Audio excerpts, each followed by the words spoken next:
Finally guys আমরা কিন্তু চলে এসেছি দীঘা। সামনে দেখতে পাচ্ছ দীঘার গেট, আর দীঘা বর্ডার কিন্তু এখান দিয়ে মাত্র 6 কিলোমিটার।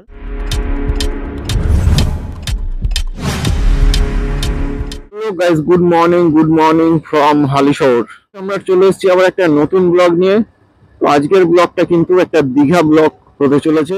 আমরা চলে এসেছি বাগমোড় থেকে আমাদের একজন কোরাইডারকে নেব, নিয়ে আমাদের দীঘার যাত্রা শুরু করব। এই যে আমাদের নতুন কোরাইডার সুমিত। মর্নিং জগন্নাথ বলে আমরা আমাদের দীঘার রাইড শুরু করলাম। এখন আছি বাগমোড় ব্রিজের উপরে, যেখান দিয়ে আমরা এন্টার করলাম এখন কল্যাণী নদিয়ার মধ্যে। আর এইখান দিয়ে পুরো আমাদের প্রায় 218 কিলোমিটার রাইড করতে হবে এখনো দীঘা পৌঁছানোর জন্য। তো আমরা আশা করছি প্রায় 9টা-10টার দিকে আমরা দীঘা পৌঁছে যাব। আমাদের বেরোনোর কথা ছিল 4টের সময়, কিন্তু বাঙালির টাইম দেরি হয়ে গেল, 5:15-20 বাজে এখন। তো চলো ফাইনালি আমরা দীঘা রাইডের জন্য বেরিয়ে পড়ে। অনেকদিন পর বাইক নিয়ে বেরোলাম রাইডে। আমি লাস্ট মহাকুম্ভ গেছিলাম, তারপরে কিন্তু আর কোনো রাইড করিনি। মহাকুম্ভের পরে এটা হচ্ছে আমার ফার্স্ট রাইড, দীঘা রাইড। এর আগেও কিন্তু দীঘা গেছি, কিন্তু ট্রেনে গেছিলাম। আবার আজকে যাচ্ছি হচ্ছে দীঘা রাইডে। আর আমাদের সাথে যাচ্ছে হচ্ছে সুমিত, আজকের আমাদের হাইওয়ে ন্যাভিক গ্রুপের নিউ মেম্বার। আর সামনে আমাদের পথরঞ্জন আর অরিত্রা, ওদের তো তোমরা চেনোই, ওরা পুরনো, কিন্তু ওরা আজকে আমাদের সঙ্গে দীঘা যাবে না। ওদের বাড়ি হাওড়া, ওরা হাওড়া থেকে লেফট টার্ন নিয়ে চলে যাবে বাড়ি, আর আমরা যাব হচ্ছে দীঘা।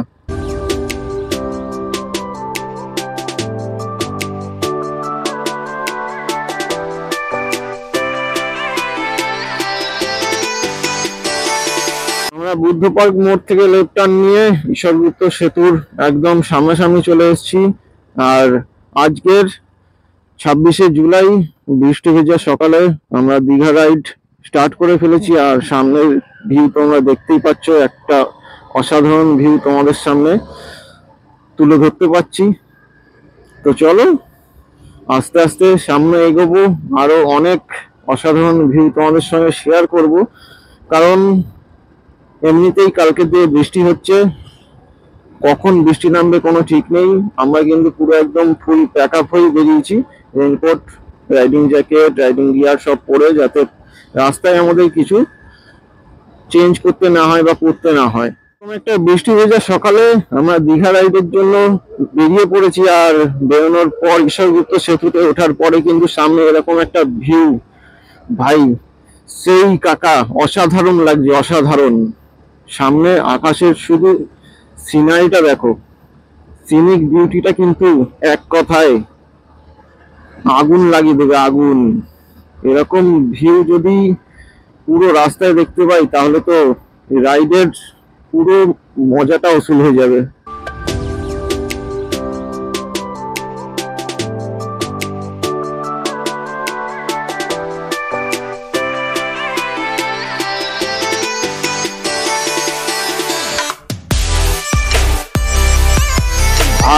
ভাই রে ভাই, কি ওয়েদার, কি নেচার, কি বিউটি। একটা অসাধারণ ভিউতে কিন্তু আমরা বাইক রাইডিং করছি, সবাই কিন্তু খুবই মজা করছে। আর আমরা এখন এন্টার করছি মগরা ফ্লাইওভার থেকে দিল্লি রোড হয়ে সিধা ডানকুনি হয়ে পুরো একদম কোলাঘাট প্রায় এখান দিয়ে 100 কিলোমিটারের উপরে মগরা ফ্লাইওভার। অসাধারণ ভিউ।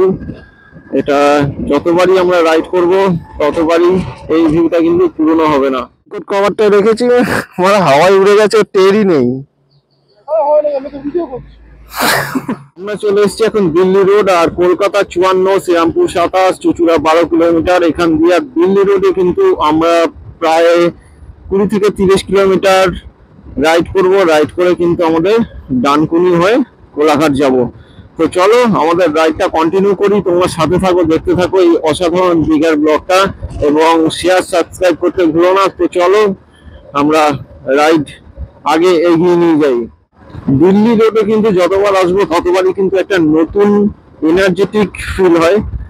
কোনোদিনও কোনো রাইডারের কাছে কিন্তু দিল্লি রোড পুরনো হবে না, সে যতবারই দিল্লি রোডে রাইড করে নিক। তো এই একটা এনার্জেটিক ফিল নিয়ে আমরা কিন্তু দীঘার উদ্দেশ্যে রওনা দিয়ে দিয়েছি। আর এরকম একটা সুন্দর ওয়েদার, সুন্দর একটা গ্রিনারির ভিউ এর মাঝখান দিয়ে কিন্তু আমরা দীঘার একটা সম্পূর্ণ করার উদ্দেশ্যে এগিয়ে যাচ্ছি।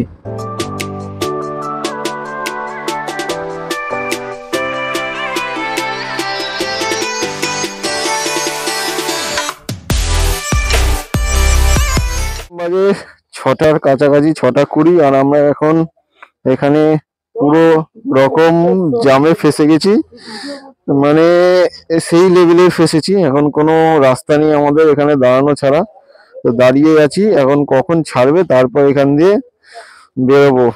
ভাই আজকে দীঘা যাব কখন বুঝতে পারছি না। ডানকুনির আগে এরকম বুড়া ফাঁস গিয়া। এক্সপ্রেশনটা বলো একটু, এক্সপ্রেশন, পতঞ্জনের এক্সপ্রেশন। কি করবে, শুধু হাসা ছাড়া আর কোনো মানে দুঃখ প্রকাশ করে তো কোনো লাভ নেই। হাসা ছাড়া আর কোনো কাজও নেই এখানে দাঁড়িয়ে দাঁড়িয়ে।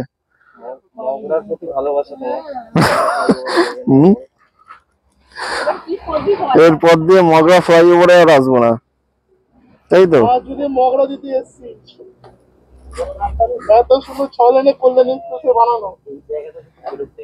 দাঁড়ানোর পরে এখন কিন্তু জাম ছেড়ে দিয়েছে, আর আমরা আমাদের রাইড আবার স্টার্ট করেছি। এখন জানি না সামনে আবার কতক্ষণ আমাদের দাঁড়াতে হবে। এখানে যে প্রবলেমটা হয়েছিল, এখানে কিন্তু একটা ট্রাক উল্টে গেছিল, তার জন্য এই জামটা সৃষ্টি হয়েছিল। এখন জাম ক্লিয়ার হয়ে গেছে, আমরা এখন বেরিয়ে যাচ্ছি সিধা স্ট্রেট। প্রায় আধ ঘন্টা থেকে 40 মিনিট কিন্তু আমাদের এখানে লস হয়ে গেল। চলো, কিছু করার নেই, যেরকম সিচুয়েশন ওটা তো ফেস করতেই হবে। আমরা এখন সামনের দিকে এগোই। ফাইনালি জ্যাম ফেস করে আমরা ডানকুনি আর 700 থেকে 800 মিটার ডানকুনি। এবার আমরা ফ্লাইওভারে উঠবো, উঠে আমাদের কোলাঘাটের উদ্দেশ্যে রওনা দেবো।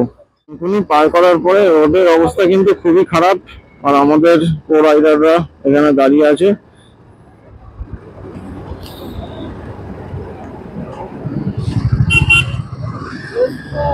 এখান থেকে কলকাতা বাদিকে খড়গপুর স্ট্রেট, কোলাঘাট স্ট্রেট। আমরা যাবো হচ্ছে স্ট্রেট কোলাঘাট, আর 55 থেকে 60 কিলোমিটার হবে। এখন প্রায় সকাল 6:30টার উপরে বেজে গেছে, আর কিন্তু আস্তে আস্তে সূর্য মামা দেখা দিচ্ছে। দেখা যাক এরপরে সূর্য ওঠে না আমাদের বৃষ্টি ফেস করতে হয়। যেটাই ফেস করতে হোক, সবকিছুই আনন্দ সহকারে একসেপ্ট করে কিন্তু আমরা আমাদের জার্নি স্টার্ট করব। সকাল 6:45 বাজে, আর এখন থেকেই কিন্তু এরকম জাম। এখন থেকে বলতে এখন দিয়ে না, 6:45 তো অনেক বেশি বলে ফেললাম। আমার তো মনে হয় 6টার আগের থেকে এরকম জাম। আমি কিন্তু ভোরবেলা এরকম জ্যাম কোনোদিনও পাইনি, এই ফার্স্ট জ্যামই জাম।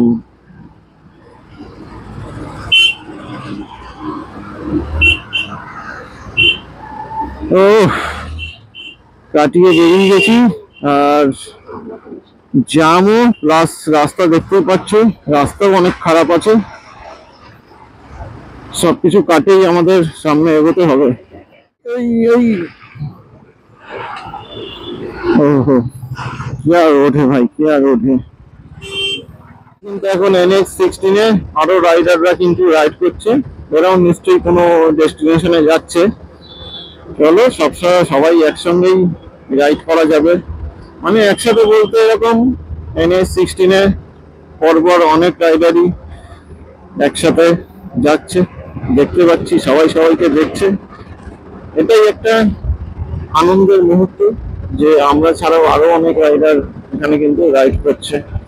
আর এরকম একটা সুন্দর ভিউ NH16 কোলাঘাট আর 54 থেকে 55 কিলোমিটার। সামনে আমাদের পত্রঞ্জন আর অরিত্রা কিন্তু বেরিয়ে গেল বলতে ওরা কিন্তু আমাদের সাথে যাবে না, ওরা যাবে হচ্ছে বাড়ি। আমাদের সাথে কিন্তু এইটুখানি রাইড ওরা কমপ্লিট করবে।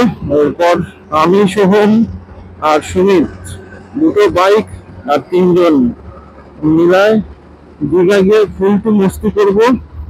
আর ওরা দুজন কিন্তু এখন বাড়ি চলে যাবে। এই যে সামনে মোড়টা দেখতে পাচ্ছ লেফট সাইডে, ওরা কিন্তু এখান দিয়ে লেফটে ঢুকে যাবে। আর আমরা যাবো হচ্ছে পুরো স্ট্রেট। টাটা টাটা, হাত দেখিয়ে দিয়েছে। ওকে ওকে ওকে,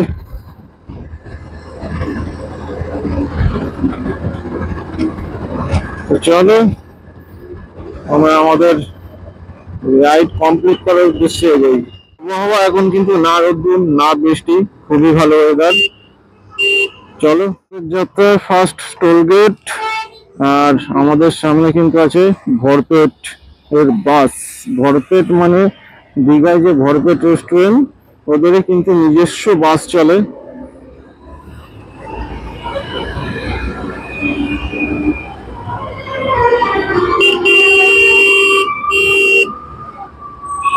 ওই বাসে করে কিন্তু অনেক প্যাসেঞ্জারই আসে। ওদের নিজস্ব পরিষেবা পুরো রেস্টুরেন্ট প্লাস ওদের এরকম বাস সার্ভিস। এখন ডিটেলস তো ঠিক মতো আমি বলতে পারবো না, তোমরা মনে হয় ভরপেটের সাইডে গেলেই দেখতে পারবে পুরো ডিটেলস। তো ভরপেটের বাস আমি এত বছর যে দীঘা গেছি কোনোবারই দেখতে পাইনি। এই বছর এটা কিন্তু আমি ফার্স্ট দেখতে পেলাম যে ভরপেটের বাস প্যাসেঞ্জার নিয়ে আমাদের পুরো সামনে একদম রোডে যাচ্ছে। আর এটা কিন্তু দীঘার উদ্দেশ্যেই যাচ্ছে। আমরা কিন্তু আমাদের first Dhulagori toll plaza cross করে ফেললাম। ক্রস করে এখন আমরা সামনের দিকে এগোবো। ডানকুনি আগে 3-4 কিলোমিটার রাস্তা খারাপ, আর এরকম জ্যাম ছাড়া আর রাইড কিন্তু অসাধারণ হচ্ছে। আমরা কিন্তু এখন এন্টার করছি কোলাঘাট ব্রিজ। আমাদের সামনে হচ্ছে কোলাঘাট ব্রিজ, সুন্দর একটা সিনিক ভিউ। আমরা এখানে দাঁড়াবো, দাঁড়িয়ে কিছু ফটো সেশন চলবে। তারপর কিন্তু আমরা কোলাঘাটে গিয়ে ব্রেকফাস্ট করবো, করে তারপর দেন আমরা রাইড স্টার্ট করব। আর কোলাঘাটের ব্রিজে কিন্তু এখন একটা মালগাড়ি যাচ্ছে। আর তোমরা কিন্তু সেই অসাধারণ ভিউ আমার ক্যামেরার মাধ্যমে দেখতে পাচ্ছ। রূপনারায়ণ রিভার, ওপরে ব্রিজ, আর ব্রিজের উপর দিয়ে কিন্তু সুন্দর একটা ট্রেন যাচ্ছে, তার অসাধারণ ভিউ তোমাদের সামনে। সকালবেলা কোলাঘাট ব্রিজের ভিউ কিন্তু একটা আলাদাই লেভেলের লাগে। তার উপরে যদি আবার রোদ্দুর না ওঠে, বৃষ্টিও না পড়ে, এরকম একটা সুন্দর ওয়েদারে যদি কোলাঘাট ব্রিজে রাইড করা যায়, তাহলে তো একদম মাখন, পুরো মাখন, যেটা আমরা রাইড করছি আর তোমরা বাড়িতে বসে দেখছো। তো ব্রিজ পার করে আমরা এখন চলে যাব আমাদের one and only Annapurna restaurant. ওখানে গিয়ে ব্রেকফাস্ট করব, তারপর আমাদের রাইড স্টার্ট করব। Welcome to Kolaghat. ডান দিকে হচ্ছে শেরি পাঞ্জাব রেস্টুরেন্ট, আর কোলাঘাট আর শেরি পাঞ্জাবের সামনেই কিন্তু আমাদের ভারতের জাতীয় পতাকা মাথা উঁচু করে প্রতিদিন 24 ঘন্টা কিন্তু এরকম ভাবে উঠতে থাকে। এইটা একটা অসাধারণ ভিউ আমার কাছে লাগে। আর এখানে পরপর যে হোটেলগুলো আছে, সেই হোটেলে কিন্তু সবাই এরকম ভাবেই ডাকতে থাকে। তোমার যেটা ইচ্ছা তোমরা দাওয়াতেই পারো। আমাদের কিন্তু বললাম one and only Annapurna restaurant, যেটাই আমরা প্রতিবার খেয়ে থাকি, সেখানেই যাব। এই হচ্ছে আমাদের রেস্টুরেন্ট। ফাইনালি আমরা কোলাঘাট রাধারানী রেস্টুরেন্ট, আমি ভুল বলছিলাম, অন্নপূর্ণা রেস্টুরেন্ট। আমরা আছি এখন আমাদের সেই পুরনো রাধারানী রেস্টুরেন্ট। এটা হচ্ছে তোমাদের রাধারানী রেস্টুরেন্টের সামনের ভিউ। আমি, সুমিত আর সোহম চলে এসেছি 3 জন। আর এখানে সবসময় কিন্তু এরকম 4 চাকা 2 চাকার লাইন থাকে। আমরা প্রতিবারই যখন যাই আসি কিন্তু এখানেই ব্রেকফাস্ট করি। তো এবারও তার ব্যতিক্রম হবে না, এখানে ব্রেকফাস্ট করব, তারপর রাইড স্টার্ট করব। চলো ভেতরে ঢোকা যাক। এখন তন্দুরি রুটি, চানা মশলা আর একটা চাটনি চলে এসছে। এখন এখানে খাওয়া দাওয়া হচ্ছে। তো এখান দিয়ে বেরিয়ে যাবো, তারপর কোলাঘাট। আর এই হচ্ছে আমাদের নিউ মেম্বার সুমিত। 3 জনই যাচ্ছি দীঘা। চলো খাওয়া দাওয়া শেষ করে নি, তারপর আবার রাইড কন্টিনিউ করবো। ব্রেকফাস্ট কমপ্লিট হয়ে গেছে আর আমরা বেরিয়ে পড়েছি দীঘার উদ্দেশ্যে। ডান দিকে চলে গেল হচ্ছে পুরী আর বাঁদিকে হচ্ছে দীঘা হলদিয়া। আমরা কিন্তু নিয়ে নিয়েছি লেফট সাইড দীঘার দিকে। এই রাস্তা দিয়ে স্ট্রেট আমরা চলে যাব হচ্ছে দীঘা। এখনও প্রায় দীঘা 100 কিলোমিটারের ওপরে। তো চলো আমরা এরকম সুন্দর একটা ভিউ দেখতে দেখতে দীঘার দিকে এগিয়ে যাই।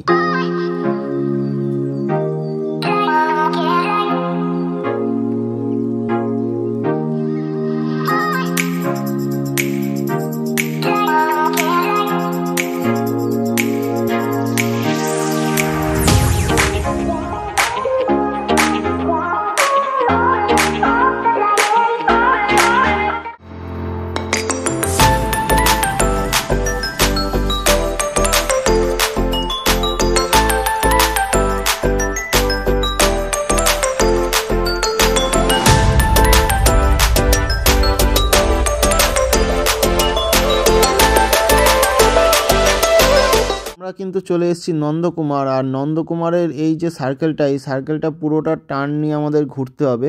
ঘোরার সময় কিন্তু আমাদের বাঁদিকে দুটো রাস্তা পড়বে, সেই দুটো রাস্তা ক্রস করে কিন্তু আমাদের 3 নম্বর যে রাস্তাটা ওটাই কিন্তু এন্টার করতে হবে অ্যান্ড দেন স্ট্রেট যেতে হবে। এই যে বাঁদিকে দুটো রাস্তা, এই রাস্তায় কিন্তু ভুলে ঢোকা যাবে না, ঢুকলে কিন্তু অন্য দিকে চলে যাব।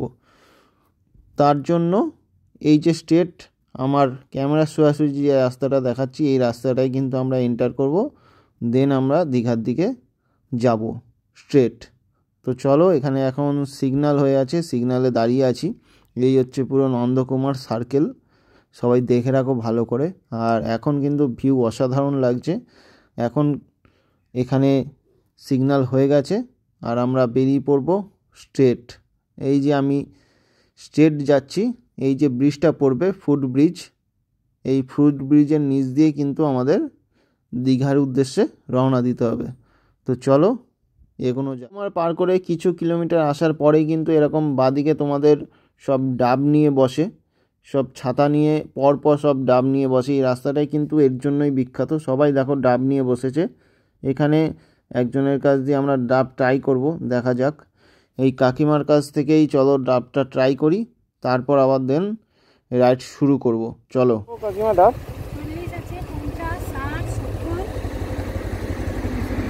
40-এর কোনটা?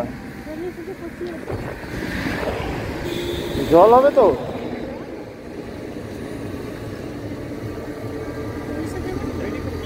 40-এর দাও তোমার 3টে। জল দেখে দিও, জল দেখে।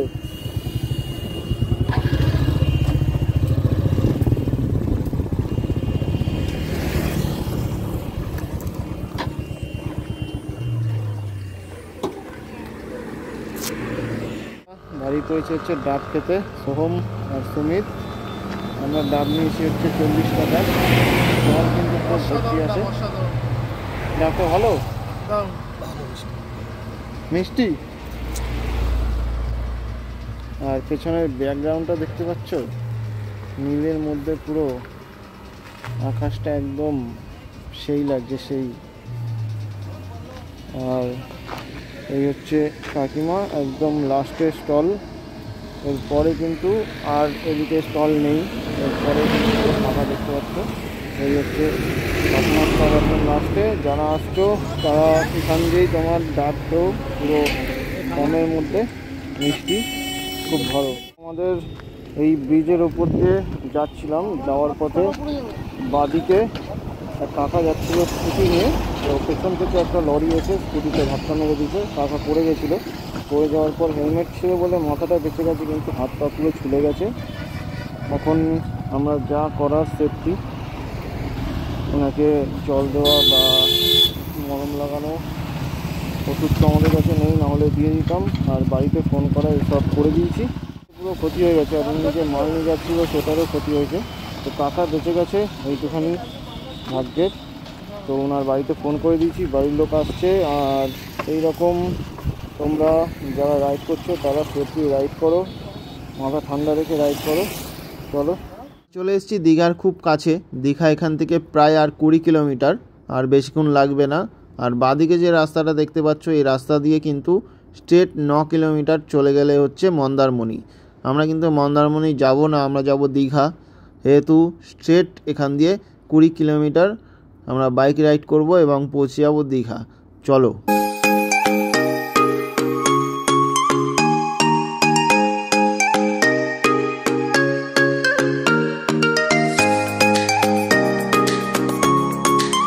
ফাইনালি গাইজ আমরা কিন্তু চলে এসেছি দীঘা। সামনে দেখতে পাচ্ছ দীঘার গেট, আর দীঘা বর্ডার কিন্তু এখান দিয়ে মাত্র 6 কিলোমিটার। আমরা এখন দীঘার গেট ক্রস করছি। এই দীঘার গেট ক্রস করা মানেই কিন্তু আমরা দীঘা এন্টার করে ফেললাম। এখন কিন্তু আছি আমরা পুরো প্রপার দীঘায় বলতে পারো। আর সামান্য 5 কিলোমিটার এগুলোই কিন্তু আমরা দীঘা সি বিচের সামনে পৌঁছে যাব। আর সামনের ভিউ তো তোমাদের দেখতেই পাচ্ছ, একটা অসাধারণ ভিউ। ডান দিকে গেলেও কিন্তু তোমাদের দীঘার যে কোনো হোটেল তোমরা পেয়ে যাবে। এই সামনে যে ডান দিকের রাস্তাটা আসছে, কিন্তু এই রাস্তায় কিন্তু আমরা ঢুকবো না। আর এই হচ্ছে সোহম স্পেশাল, আমাদের ক্লাসিক 350 চালাচ্ছে, ট্রাই করছে। এখন দেখা যাক কত কি চালাতে পারে। ওর ডিসেম্বরে গাড়ি কেনার প্ল্যান আছে, তার জন্য সবার গাড়ি ট্রাই করে বেড়াচ্ছে। আমারটাও যখন খুশি তখন ট্রাই করে। তো চলো সামনের দিকে এগোই। এখন চলে এসেছি পুরো প্রপার একদম দীঘা সি বিচের সামনে। আমরা রাইট টার্ন নিয়ে নিলাম। রাইট টার্ন নিলে সোজা গেলেই হচ্ছে আমাদের জগন্নাথ ধাম পড়বে, তারপর স্টেশন পড়বে, তারপর আমাদের দীঘা সি বিচ পড়বে। সি বিচ কিন্তু প্রথমেই আমরা দেখে নিলাম। আর এই বাদিকে হচ্ছে তোমাদের বাস স্ট্যান্ড, তারপর হচ্ছে তোমাদের ওল্ড দীঘা। ওল্ড দীঘায়ও তোমরা থাকতে পারো। এখন ওল্ড দীঘাও অনেক উন্নত হয়ে গেছে, অনেক ভালো হয়ে গেছে। আর এখানে কিন্তু কম রেঞ্জের মধ্যে হোটেল পাওয়া যায়, নিউ দীঘার থেকে অনেক কম রেঞ্জে পাওয়া যায়। তো যারা ওল্ড দীঘায় থাকতে চাইছো থাকতেই পারো, অসুবিধা নেই। আমরা কিন্তু যাব নিউ দীঘা। আর সামনে এটা হচ্ছে জগন্নাথ দেবের মাসির বাড়ি, বাদিকে এখানে গেট করা আছে। বাদিকে চলে গেলে হচ্ছে মাসির বাড়ি। আমরা মাসির বাড়ি পার করে সোজা যাব। সোজা গেলে সামান্য একটু এগোলেই কিন্তু পড়বে রাস্তার উপরে চৈতন্য দ্বার। সেই চৈতন্য দ্বারের সামান্য আগে রাইট সাইডে কিন্তু জগন্নাথ ধামের গেট পড়বে। ওটা হচ্ছে 3 নম্বর গেট, আর বাইরে রাস্তার উপরে হচ্ছে কিন্তু 2 নম্বর গেট। আমরা চলে এসেছি একদম চৈতন্য দ্বারের সামনে। আর ডান দিকে দেখতে পাচ্ছ, ডান দিকে ঢুকে গেল জগন্নাথ ধামের 3 নম্বর গেট। আমরা এই চৈতন্য দ্বার পার করলাম। পার করার পরেই কিন্তু ডান দিকে জগন্নাথ ধামের একটা অসাধারণ ভিউ। আর এইটা হচ্ছে আমাদের সামনে 2 নম্বর গেট, যেটা রাস্তার উপরে আছে। এখানেও কিন্তু এখন চটি রাখার জায়গা করে দিয়েছে। আগে শুধু রাস্তার ভেতরেই ছিল, এখন কিন্তু রাস্তার উপরেও করে দিয়েছে। আর সুন্দর একদম সাজানো গোছানো, গ্রিনারিতে ভর্তি। ডান দিকে জগন্নাথ ধামের অসাধারণ ভিউ। এখন বাজে সকাল 10:30, আর আমরা কিন্তু এন্টার করে গেলাম দীঘা সি বিচ এর একদম সামনে। এখন আমরা সোজা যাব হচ্ছে দীঘা সি বিচ, তারপর দেন হোটেলে এন্টার করব। চলো, আমরা কিন্তু এখন চলে এসেছি পুরো প্রপার দীঘা সি বিচে। এখন একটা হোটেল জোগাড় করতে হবে এবং এন্টার করতে হবে। তো চলো আজকের মতো এইটুখানি। সবাই সুস্থ থেকো, ভালো থেকো, লাইক করো, শেয়ার করো, সাপোর্ট করো। চলো।